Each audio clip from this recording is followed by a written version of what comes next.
Hello guys, welcome back to my YouTube channel guys. If this is the first time you're coming to my YouTube channel, please don't forget to like, subscribe, comment, and share guys.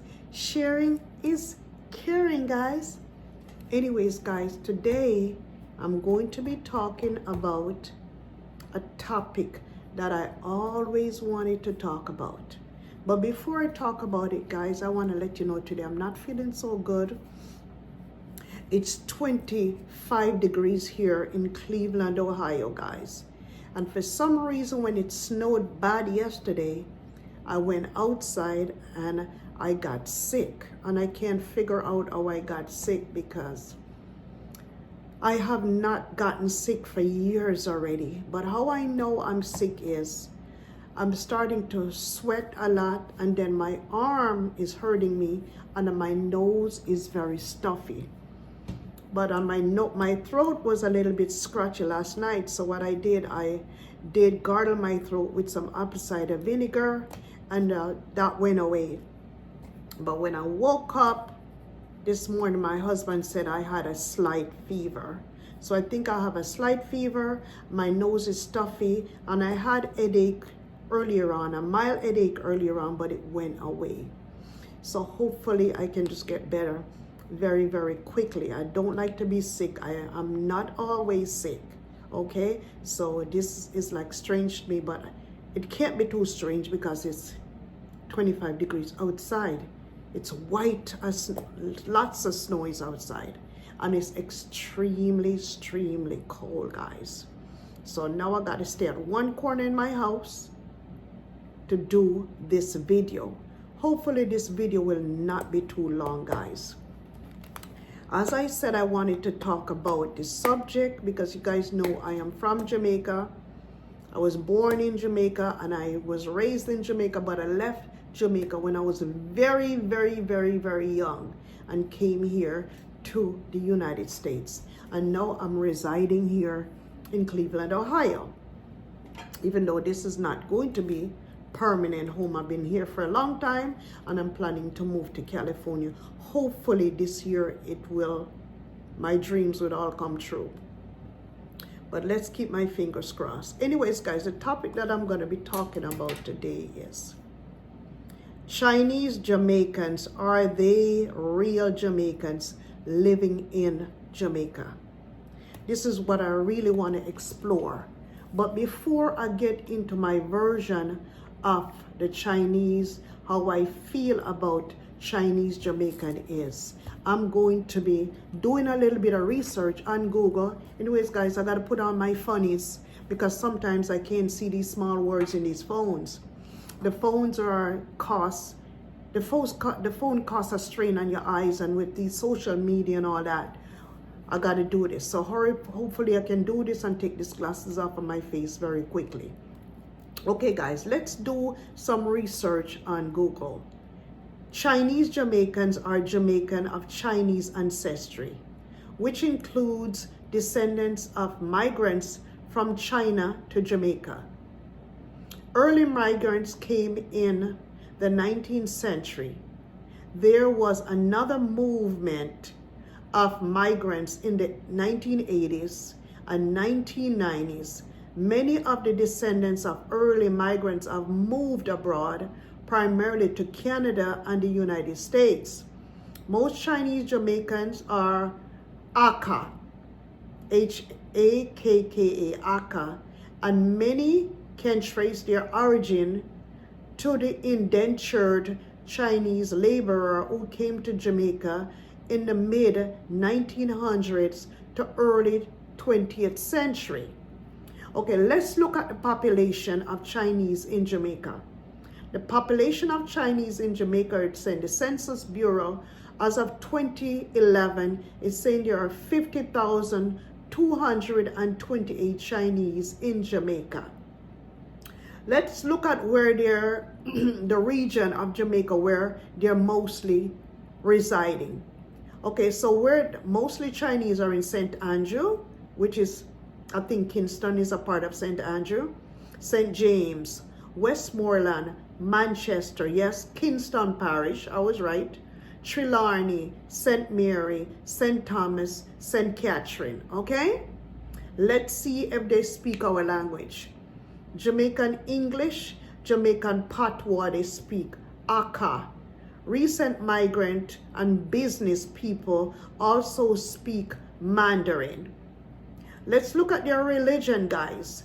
Christianity, primarily Catholicism and Anglicanism, with some elements of Chinese folk religion, Buddhism, okay? Related ethnic group, Hakka people, ethnic Chinese in Panama, Jamaican American, Jamaican Canadian, okay? So according to the studies, approximately 4% of Jamaican men have a direct Chinese paternal ancestry. Okay, guys, I've always wanted to talk about this subject ever since I was in Jamaica and growing up. Let me take this up a little bit. When we're in Jamaica, I was particularly living at Mountain View Avenue. That's where I live at. I lived at 61.5 Mountain View Avenue. And I still remember this address until today. 61.5 Mountain View Avenue, Kingston, Jamaica. I remember Jamaica Walk By did a video of Mountain View Avenue. And I was looking in the video to see, boy, can I spot out my address for so long, guys. I could not recognize anything when Jamaica Walk By did that video. I think he did that video last year about Mountain View Avenue because he said that it was highly requested video for him to do. But when I was there, the Chinese Jamaicans, them, okay, most of them had the shops. It was hardly any Jamaican people with shops. When you see the Jamaican people, them, that, you know, where they sell stuff, you always see them on stores, roadside stores. When you go to the market, you see them on the side of the market. Down in Coronation Market, they sell outside. But if you look inside of the shops, like a storefront shop, you'll always see the Chinese men in the store. You would never see the Jamaican men inside of the shop. It seems as if they had more privilege to renting the storefronts or owning storefronts. When you see a Jamaican man with like a shop or anything like that, maybe that Jamaican man or Jamaican woman had, their ancestors had lots and lots of money. Like, oh, my grandfather, we didn't have money, but we had lots of lands in Portland, okay? And that's considered being rich at that time. So we had lots of land. We still have lands in Portland. Coming from my grandparents, they had lots of lands. And what I noticed about the Chinese, again, they were very isolated. I remember when I was on Mountain View Avenue, there was a shop next door to 63. I don't know whoever is watching this video know about 63 Mountain View. It is facing right in front of Jarrett Lane. And that shop right beside the bus stop there was some Chinese used to inhabit that shop. And they used to sell us things, but they were so, it seemed as if they were prejudiced against us, the Jamaican people, them. It seemed as if they had come to take over our space. To me, it was, as a young kid, I see where they were isolating their children from mingling with the Jamaican people, the real Jamaican people, okay? And their fence, wherever their shop was, they was always living there too. They lived in the back of the shop. And their shop, the fence was so high to the point where you could even look over. You could even peep through a hole to see what was going on in their backyard. They were so isolated and they protected themselves so much against us, real Jamaican people. And it seems as they went to the best schools. They went to the best churches. And it seemed as they were enslaving us. You would never see none of us working for the Chinese man. It's always their children when the children come from school, you would see the children, them in the shop when you go to buy like rice, flour, sugar at the time. Their children, young children, will be sitting in the store doing their homeworks and doing stuff. The parents will be there serving us, and then when the children got older, they would be serving the public too, but they didn't have much interaction with us. It's only like a few of them, like the younger ones that you would go to school with, you know, and most of them actually went to the best schools in Jamaica. They got the best education. They got the best car. And no matter how poor the neighborhood was, they managed to live like queens and kings in the poor neighborhood that we came from, because Jarrett Lane was right in front of that 63, right next door to 61.5 Mountain View Avenue, where I came from. But you're never seen the Chinese children out in the yard playing with the Jamaican, real Jamaican people. You never see that. When you do see them coming out, you see them coming out of a high fence, high gate, and they would drive off. Kids would lock up right behind them, the gate, and they would all jump inside of the car and go about their business. And then when they come back, they would do the same thing. It seemed as if, yes, like I said, they went to better schools. They would not mingle with us. It's only a few of them that I know of that when I went to school, I used to see a few of them, but most of those Chinese people them in Jamaica, they send their school kids to private school like the Immaculate Conception, those high-class schools where they gotta pay a lot of money to make sure that their kids was safe and to make sure that their kids had better education than and more quality education than the people them from our neighborhood and the Chinese uptown at that time. You would never see them too much. Not very many. I've never came in contact with very many Chinese Jamaican. Only a few when I was back home. And one of them was a mixed boy called Wayne Lowe. And this was a mixed girl that he was dating at the time, and we all was hanging around because those are considered real Jamaicans. But Chinese, full Chinese, you hardly see them. They mostly was sticking to their own Chinese people. And like I said, you would never see another person working in their shop or in their storefronts. Is always the Chinese people. They would never use no Indians, no Jamaicans, or any other race to, you know, it's like they're in our country, but they were acting like they were better and superior more than us in our own country. And as a matter of fact, I don't know how and what government at the time would give them such authority for them to behave like that. And it seemed as if they were oppressing the Jamaican people, the real Jamaican people got oppressed by the Chinese people. That's my opinion. And that's what I saw when I was in Jamaica at that time. But most of them now has moved away to come to Canada and the US. And you would find the ones that's in the US and Canada, they speak like us.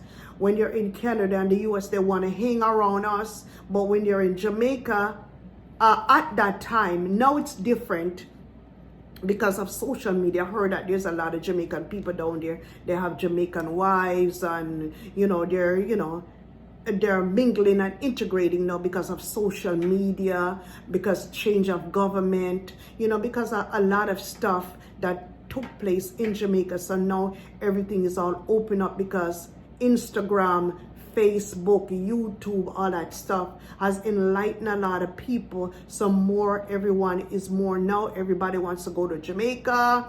Everybody wants to go back. The ones that has left Jamaica, they want to go back again and redo business. But I noticed in some of the videos, the Chinese men that had all of the factories and warehouses downtown Orange Street and those places, Duke Street and all them places. I hope I'm calling your name right because I left a long time ago. those have all shut down, and those are abandoned buildings right now. So it seems as if they come to Jamaica, they made a lot of name for themselves, they made a lot of money, and they use the Jamaican people and just completely shut down and have that section of downtown dilapidated and chose to go someplace else. They've all migrated to Canada and the US. So yes, so I figure that's what that was. And when we was in Jamaica, they had better clothes than us, okay? And they had higher forms of education more than us, okay? And like I said, you would see them on Windward Road. I know a few shops was on Windward Road. I know this shop that was on the corner of a street, I don't remember. There was another shop across on Windward. They were all Chinese people. And some of them, when you go there at that time, they don't speak to you. They wouldn't speak to you. They take your money. And I've seen where sometimes they would treat the Jamaican people them really, really bad. They would speak to them a certain way, like, and sometimes some of them hide it because they know during election time they can be in problem, they can get hurt. Because a lot of them have lost their lives during election time. There was a lady up on Mountain View Avenue, going to close to Sanders Avenue. I heard that, I think her name was Miss Chin. She had a Chinese store there too. One of them corner store that sells sugar, everything that's supplied the neighborhood. And I heard that they have unalived her, okay, Killed, and during election time. And so she's no longer there. So I don't know what happened to the shop. I don't know if she had family that took over, but a lot of them have lost their lives during election time. So because certain Jamaicans and certain politicians or whatever it is, they knew the oppression that was going on, and people tend to do a lot of bad stuff during that time, during election time. So, like I said, that is my take on it about the Chinese people, them Chinese Jamaican. I think it has improved now. There's a lot of them now that is different that I can see in the videos them. I have not been back to Jamaica lately. So guys, if you know if these things are a fact or you have experienced these things, please to put it down in the comment section and let me know how you feel about this topic. If you have experienced it, or if your family has experienced any abuse or oppression by the Chinese people, them, let me know, guys. This is a very interesting topic that a lot of people in the world would like to know. Anyways, guys, this is a short video. So like and subscribe, guys. And I hope we can expand on this topic, guys. Like, subscribe, comment, and share. Bye-bye. I will see you in another one, guys. Bye-bye.